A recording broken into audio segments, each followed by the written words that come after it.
Assalamualaikum warahmatullahi wabarakatuh. Bismillahirrahmanirrahim. Ashhadu an la ilaha illallah wa ashhadu anna Muhammadar Rasulullah.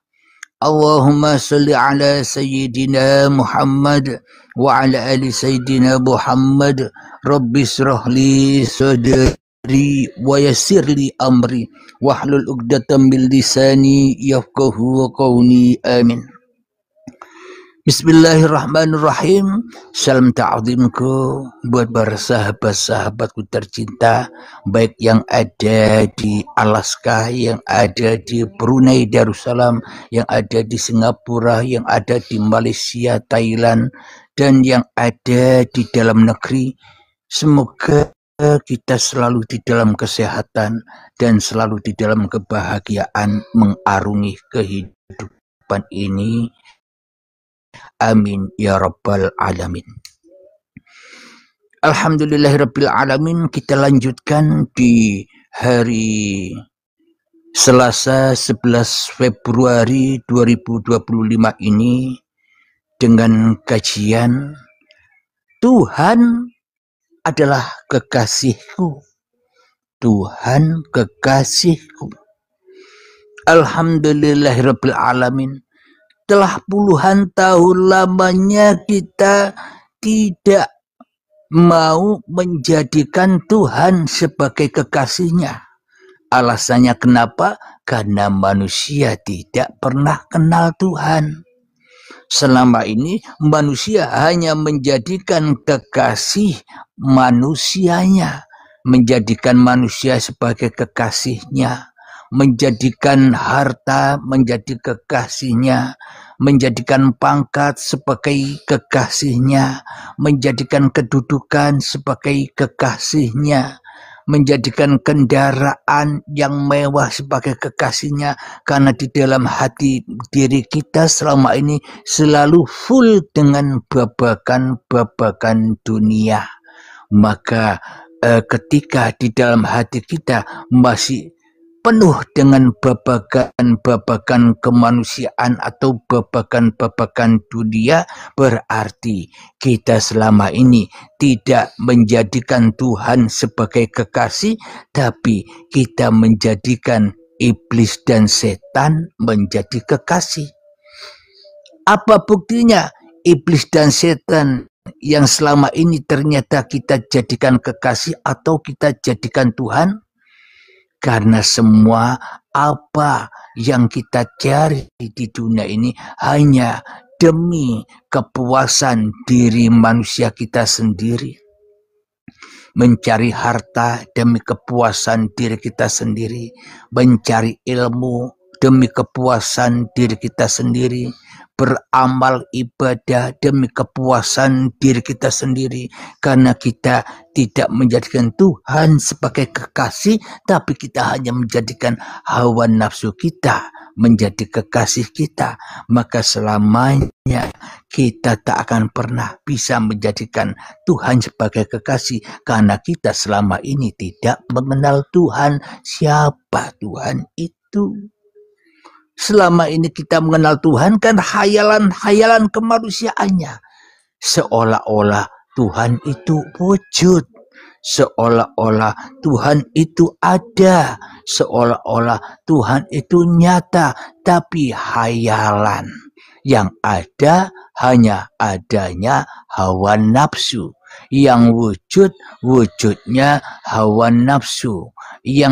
Yang berkuasa, yang hidup masih kuasa dan hidupnya hawa nafsu. Karena kita selama ini sudah berpuluh-puluh tahun lamanya menjadikan hawa nafsu sebagai Tuhan, hawa nafsu sebagai kekasih. Maka dari itu kita selalu terbelenggu dengan hukum-hukum neraka, yang mana hukum neraka itu kita tahu selama ini Tidak ada yang menyiksa di dalam neraka itu kecuali manusia menyiksa dirinya sendiri. Ada yang menggorok-gorok dirinya sendiri. Ada yang memotong-motong lidahnya sendiri. Ada yang membakar lambe-lambenya atau bibir-bibirnya sendiri. Ada yang mencolok-colok mata-matanya sendiri. Ada yang mengesok atau menyudek, bahasa Jawanya apa? Menuang timah panas ke telinganya dan sebagainya. Ada yang memotong-motong tangannya, ada yang memotong-motong kakinya. Kenapa? Karena ketika hidup di dunia tidak pernah bersuci dari hadas kecil dan hadas besar. Karena manusianya masih najis mughaladhah, seperti najisnya anjing. Kenapa manusia masih najis mughaladhah seperti najisnya anjing? Karena manusia di dalam hatinya masih pelihara anjing.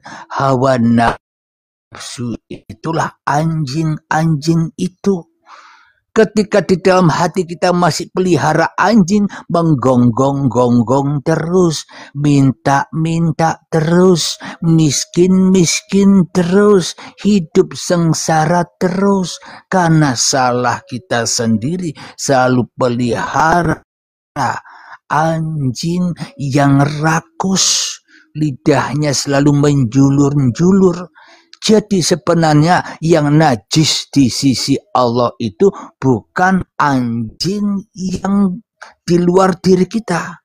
Bukan binatang anjing itu yang najis di sisi Allah. Kalau anjing itu najis, ngapain Allah ciptakan? Jadi sebenarnya yang najis itu anjing-anjing penunggu rumah. Yang mana manusia ada di dalam rumah itu, yaitu diri kita sendiri. Anjing itu, ingat kisahnya Ashabul Kahfi yang tidur beratus-ratus tahun dijaga anjing. Ya, diri kita ini sudah berpuluh-puluh tahun hidup, namun di dalam rumah manusia, di dalam hatinya masih dijaga hawa nafsu, masih mempertuhankan hawa nafsu. Yaitulah rumah yang dijaga anjing. Selama rumah itu dijaga anjing, malaikat rahmat ya takkan pernah bisa merahmati, bisa masuk ke dalam rumah yang ada anjingnya, yang ada gambar-gambarnya, yang ada hawa nafsunya hati ini. Malaikat rahmat tidak akan masuk ke dalam hati yang masih penuh dengan cita-cita. Itulah yang dimaksud gambar-gambar di dalam rumah itu. Penuh dengan cita-cita, penuh dengan keinginan-keinginan kemanusiaannya demi untuk memuaskan hawa nafsunya. Itulah gambaran-gambar di dalam bait rumah hati kita. Banyak gambarnya, ingin jadi seperti apa yang kita inginkan. Ingin jadi pengusaha yang berhasil, ingin menjadi pedagang yang berhasil, ingin menjadi petani yang berhasil. Itulah gambaran-gambaran yang ada di dalam hati kita. Selagi gambaran-gambaran itu ada, berarti penjaga gambaran-gambaran itu ya anjing.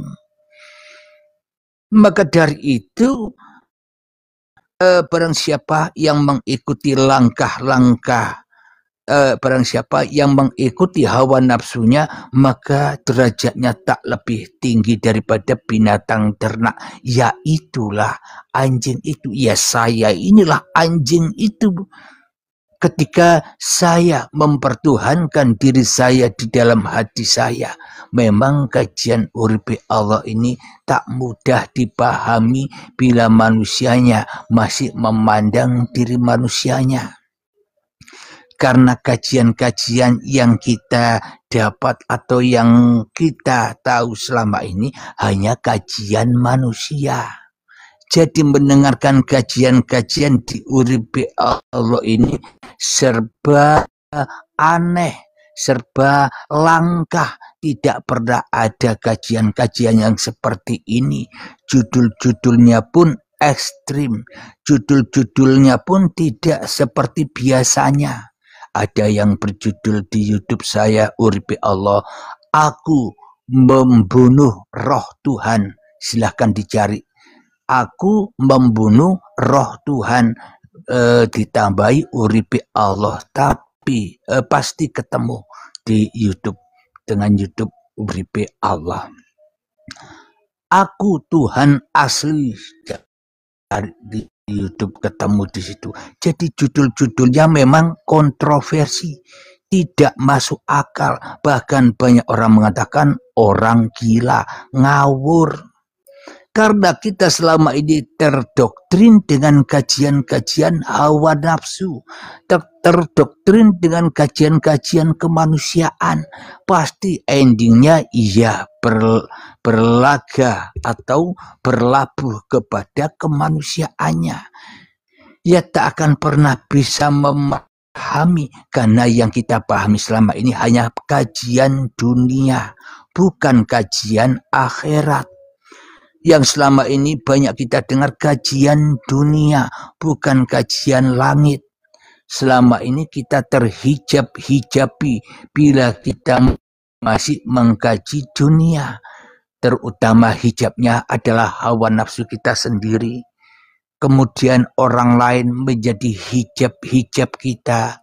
Keadaan-keadaan yang kita alami menjadi hijab-hijab kita. Keinginan-keinginan menjadi hijab-hijab kita. Angan-angan cita-cita menjadi hijab-hijab kita. Itu yang ada pada diri kita sendiri. Belum yang ada pada orang lain. Banyak hijabnya bila dikaji lewat dunia. Banyak hijabnya bila dikaji lewat manusia. Karena manusia tempatnya kegelapan, yaitulah hijabnya. Karena di kajian Uripe Allah ini mengkaji Tuhan, yakni kajian langit. Ketika kita sampai di langit, maka terang benderanglah Nurullah menerangi langit dan bumi. Maka ketika cahaya Tuhan sudah menerangi manusia, sudah tidak ada hijab lagi. Yang ada hanya cahaya Tuhan, cahaya manusianya gelap. Tidak ada lagi cahaya manusianya, kalah dengan cahaya Tuhan. Contoh logikanya, kita bawa cahaya lilin ketika panasnya matahari atau sekitar duhur jam 12, kita coba hidupkan lilin. Cahaya lilin ini adalah cahaya kegelapan, ibarat cahaya manusia.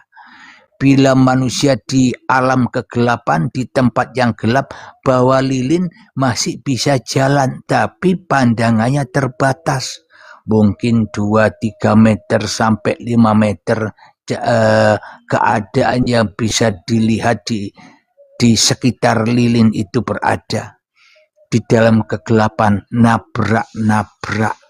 Itulah manusia yang di dalam kegelapan, manusia yang hanya menjadikan hawa nafsunya sebagai kekasihnya.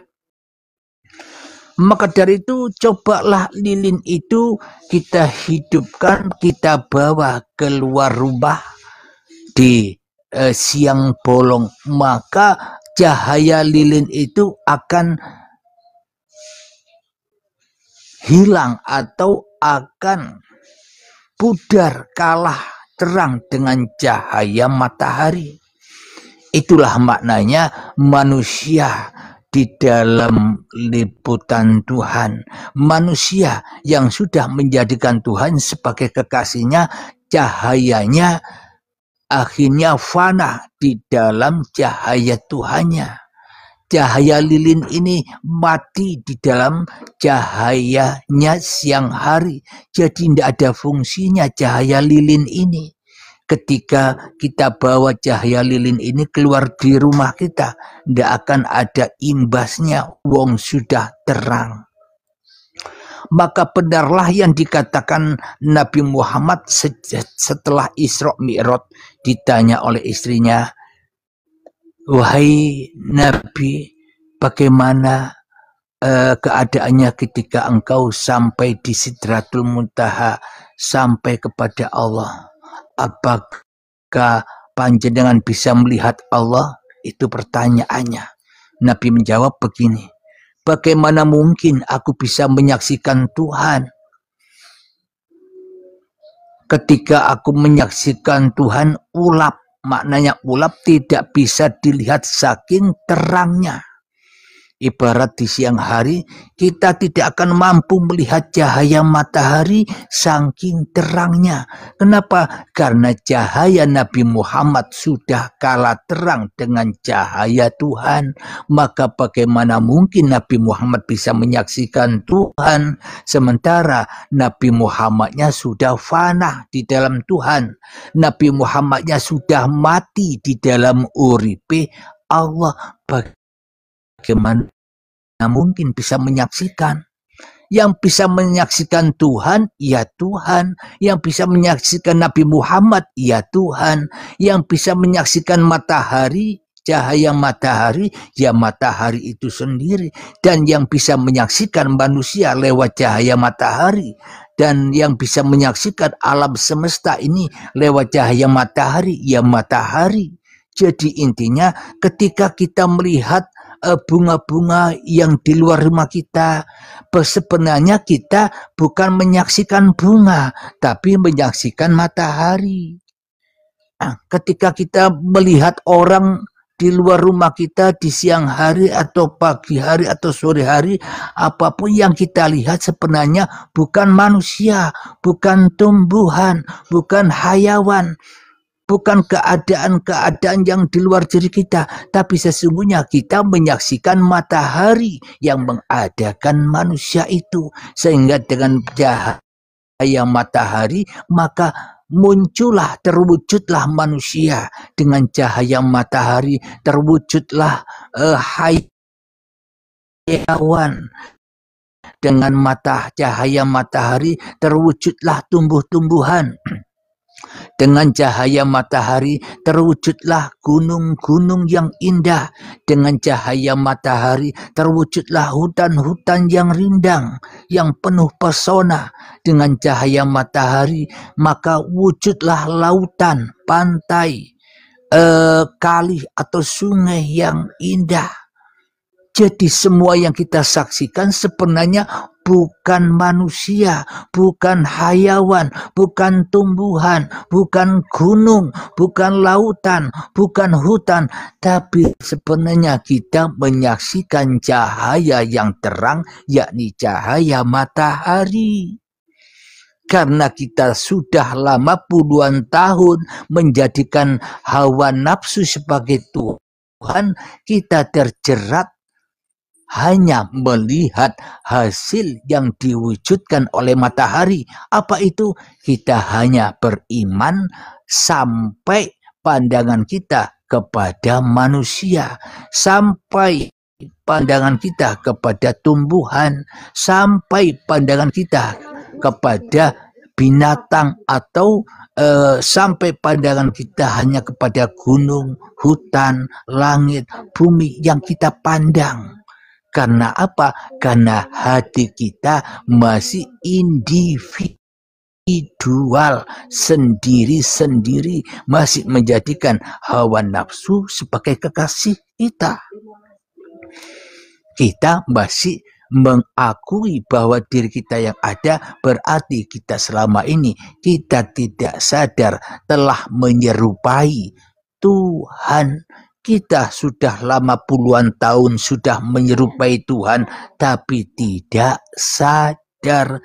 Selama puluhan tahun kita murtad, tapi tidak sadar. sadar selama puluhan tahun kita kafir tapi tidak sadar. Itulah yang dimaksud Ashabul Kahfi. Kita selama ini tidur lelap, mimpi jadi pedagang, mimpi jadi petani, mimpi jadi pengusaha, mimpi jadi ustadz, mimpi jadi kiai dan sebagainya. Hidup kita hanyalah di dalam mimpi saja selama ini.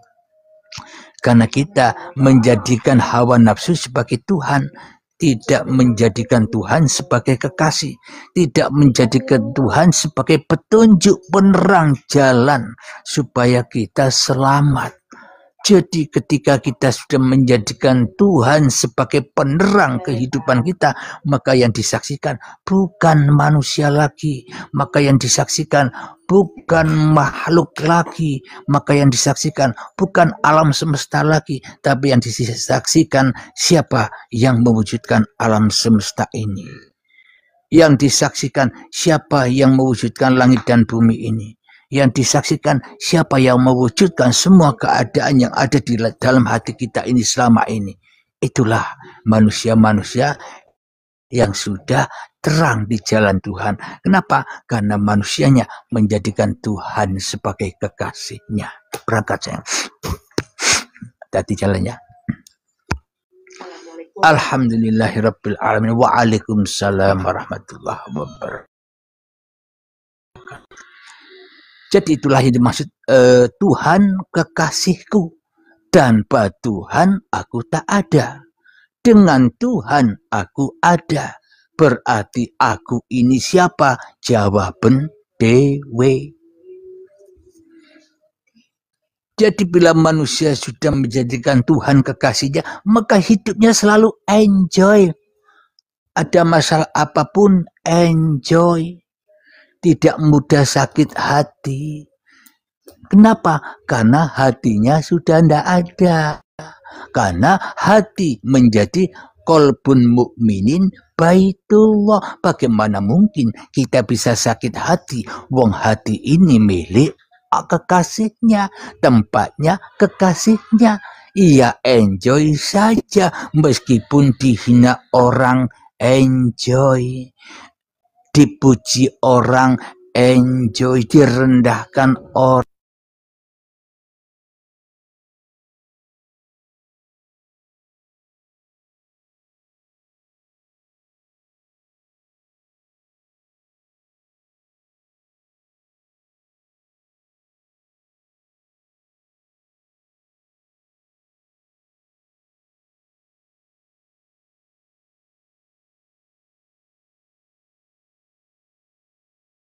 Tuhan sudah menguasai diriku, maka bagaimana mungkin aku bisa sakit hati? Karena hati bukan hati manusianya, hati bukan rumah manusianya, hati bukan kuasa manusianya, tapi hati adalah rumah Allah, rumah Tuhan, bait sucinya Tuhan. Karena selama ini kita merampas bait Allah menjadi bait manusianya, sehingga hati manusia menjadi neraka, bahan bakarnya neraka. Jadi neraka itu menyala-nyala bila ada bahan bakarnya, yakni manusia dan hati yang keras, lebih kerasnya batu. Bukan batu-batu yang kita pahami bahan bakarnya neraka. Kalau batu-batu yang kita pahami itu bisa memadamkan api. Tapi kalau batu hati ini adalah sebagai bahan bakarnya neraka. Neraka manusia disiksa-siksa terus di dalam kehidupan ini. Kenapa? Karena memakai petunjuk lewat cahaya lilin yang gelap, yang terbatas. Maka tidak akan bisa memandang yang jauh. Tapi dengan cahaya Tuhan kita bisa memandang yang jauh. Gunung yang jaraknya sekitar 100 kilo bisa kita lihat. Langit yang jaraknya miliaran kilo bisa kita saksikan. matahari yang jaraknya miliaran kilo bisa kita lihat. Tapi bila kita memakai cahaya lilin, cahaya kegelapan diri manusianya, jangankan kita melihat setengah kilo jaraknya, melihat dari jarak 3 meter ke atas saja tidak mampu, 5 meter ke atas saja tidak bisa dilihat karena pakai cahaya lilin. Itulah hijab-hijab kita. Semoga bisa dipahami ya, aku kekasih Tuhan. Karena aku dibutuhkan Tuhan, bukan aku yang butuh Tuhan, tapi Tuhan yang butuh aku. Aku enjoy saja. Alhamdulillahirabbil alamin. Kita akhiri dulu judul Tuhan kekasihku ini. Semoga saya dan semoga kita semua senantiasa selalu menjadikan Tuhan sebagai kekasih. Jangan jadikan manusia sebagai kekasih. Jangan mengikuti manusia. Ikutlah Tuhan agar bisa enjoy. Sebelum saya akhiri, saya tanya dulu kepada sahabat-sahabatku yang di bawah ini. Kira-kira kajian-kajian yang ada di Uripi Allah ini menyelamatkan manusia atau tambah menyesatkan manusia kira-kira? Coba komentarnya. Kajian di Uripi Allah ini menyesatkan atau malah menyelamatkan manusia? Coba jawab dengan jujur di komentar.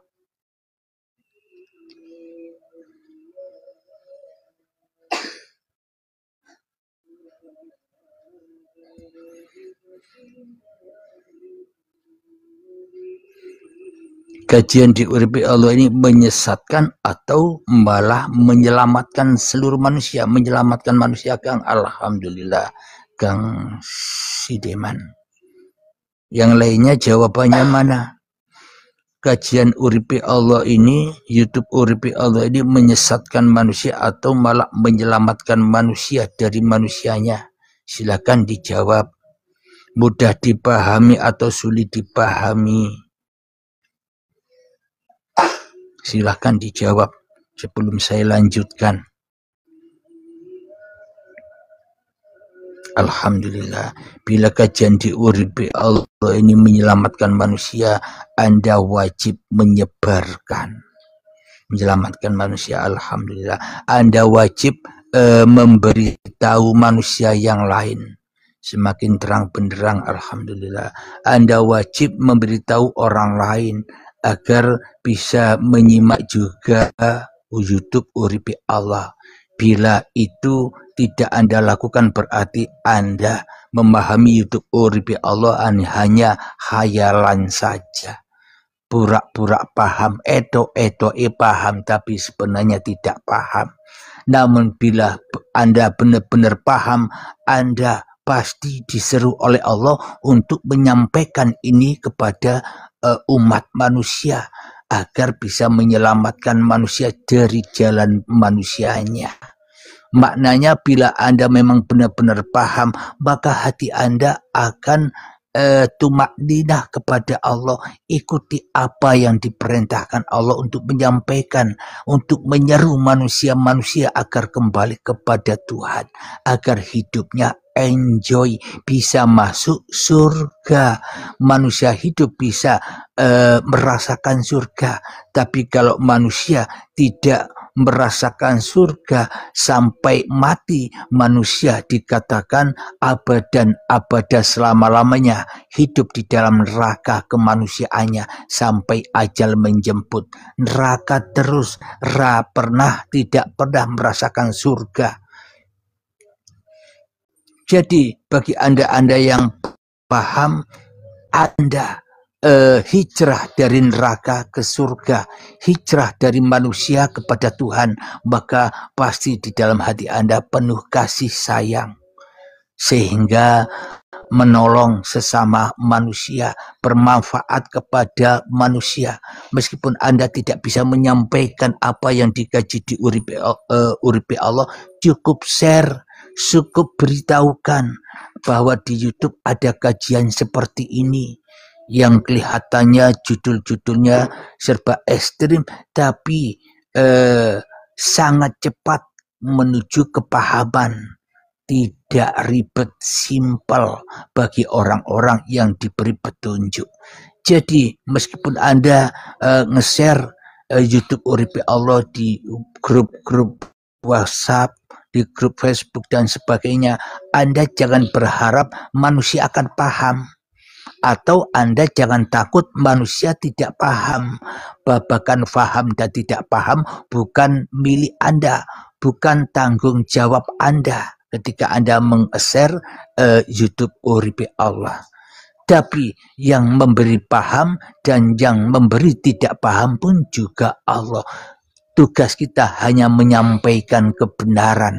Tugas kita sebagai corong ilahi, corong ketuhanan, supaya manusia bergegas pulang kepada Tuhan agar mencapai apa yang dicita-citakan, yakni masuk surganya Allah, masuk surganya Tuhan. Masuk surga Tuhan itu, masuk surga Allah itu yang bagaimana sih sebenarnya? Nrimo ing pandum, jangan melawan Tuhan, itulah surga. Tapi selama ini kita mengikuti arahan setan, kita menjadikan hawa nafsu sebagai Tuhan, kita selama ini sering melawan Tuhan, tidak menerima apa yang diberikan Tuhan, diberi keadaan atau diberi masalah, ketakutan, diberi masalah, sedih, menderita karena melawan Tuhan.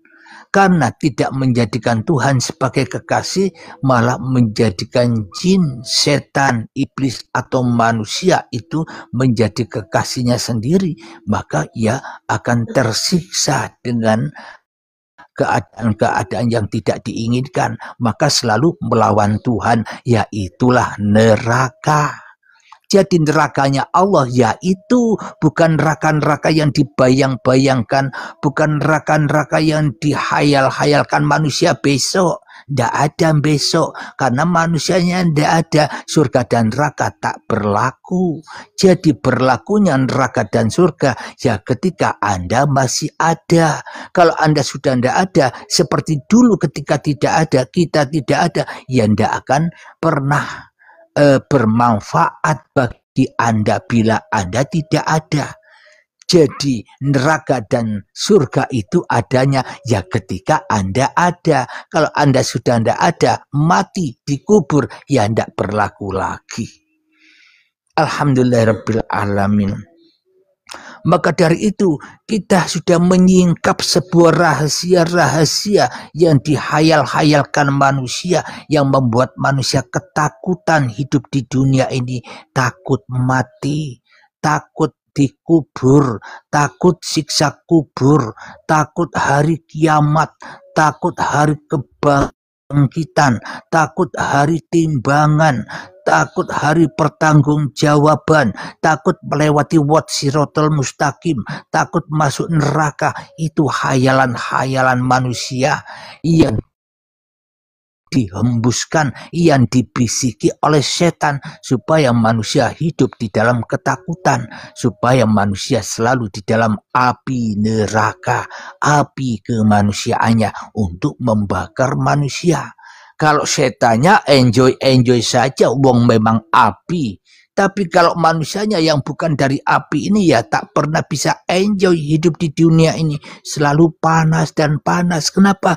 Karena manusia mengikuti apinya hawa nafsu. Kalau manusia masih mengikuti apinya hawa nafsu, kaya besar apapun harta Anda tambah jadi api, tambah jadi siksa. Pinter apapun Anda tambah jadi api, tambah jadi siksa. Banyak amal Anda berapapun tambah jadi api, tambah jadi siksa.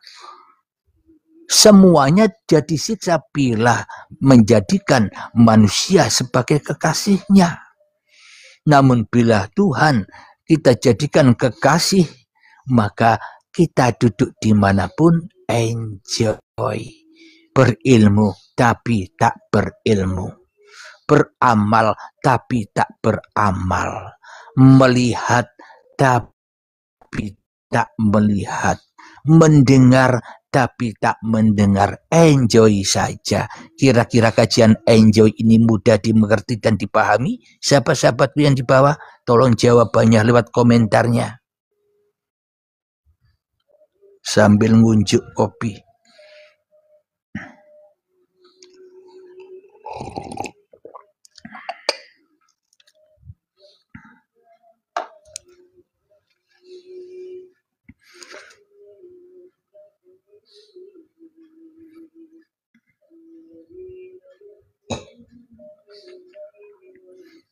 Alhamdulillahirabbil alamin.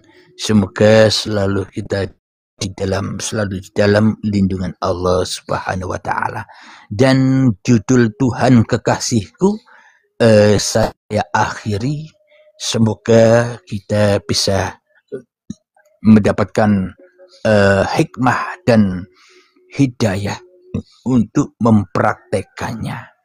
Jadi di sini hanya langsung praktek, tidak hanya cukup dengan teori-teori saja, tapi harus kita praktekkan.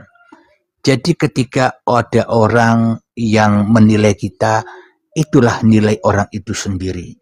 Kalau orang itu menilai halu, ya berarti yang halu dirinya sendiri. Kita mah enjoy saja, karena halu yang diomongkan orang itu halunya orang itu sendiri. Kita mah enjoy saja. Ketika ada orang mengkafirkan kita, kita enjoy saja. Kenapa? Karena yang sesungguhnya kafir orang yang mengolok-olok kita kafir, ya orang itu sendiri. Ketika ada orang yang mengatakan, wah hayalan, ya hayalan orang itu sendiri. Kenapa? Karena keluar dari mulut atau keluar dari hati orang itu sendiri. Jadi apapun yang disangkakan seseorang manusia, yaitu prasangkanya.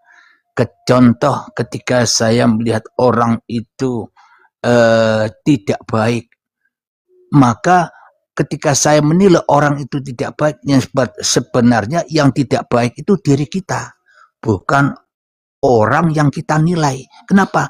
Orang yang kita nilai itu siapa? Karena kita masih memandang manusia, ya kembali kepada manusia kita sendiri, karena cerminnya manusia. Namun bagi manusia yang kita nilai itu, ia memahami bahwa apapun yang terjadi pada dirinya bukan kuasa dirinya, meskipun kita menilai orang itu hayal, halu, sesat dan sebagainya, kita tidak ada imbasnya kita mengolok-olok dia. Kenapa? Karena siapa dia, siapa Anda. Anda sudah kenal siapa dia, siapa Anda. Kalau Anda sudah kenal, Anda akan diam dan enjoy saja. Alhamdulillah, kita akhiri dulu, kita lanjutkan judul yang lainnya. Akhir kalam, assalamualaikum warahmatullahi wabarakatuh.